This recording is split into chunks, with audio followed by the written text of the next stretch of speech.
ভাই ইনকাম ট্যাক্সের নোটিশ এসেছে।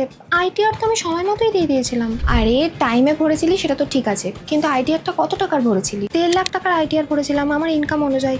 সব কিছু তো সময়ের আগেই করে দিয়েছিলাম, কিন্তু তোর ইনস্টাগ্রামে তো এত ইন্টারন্যাশনাল ট্রিপসের ফটো দেখা যাচ্ছে। আরে এই নতুন ক্রেটাটাও তো দেখা যাচ্ছে। আরে ভাই আইটিআর এর ইনস্টাগ্রামের সাথে কি লেনাদেনা? অবশ্যই আছে। মনে হয় তুই ইনকাম ট্যাক্সের নতুন রুলসের ব্যাপারে জানিস না। অ্যাজ পার নতুন রুলস না, আন্ডার সেকশন 247 ইনকাম ট্যাক্স অফিসিয়ালসরা না যে কারোর সোশ্যাল মিডিয়া অ্যাকাউন্ট আর ইমেল অ্যাক্সেস করতে পারে, আর তারা এই ফটোগুলোকে প্রুফ হিসাবেও ব্যবহার করতে পারে। তুই ইনকাম দেখিয়েছিস 16-17 লাখ টাকার, আর তোর ইনস্টাগ্রামে যে ফটোস রয়েছে সেটা দেখে মনে হচ্ছে যে তোর খরচা আরও বেশি। তো ইনকাম ট্যাক্সের তো ডাউট হবেই। ভাই এখন আমি কি করব? আগে জানলে তো আমি ফটো সব ডিলিট করে দিতাম। ভাই এই নিয়মটা 1 এপ্রিল 2026 থেকে শুরু হয়েছে। তুই এখন শুধুমাত্র এটাই হোপ কর যাতে করে এই সমস্ত কিছু কেউ না দেখে। থ্যাঙ্কস ভাই। বিজনেস করে এমন আমার সমস্ত বন্ধুদেরকে এটা শেয়ার করছি, এটা ওদেরও জানা দরকার।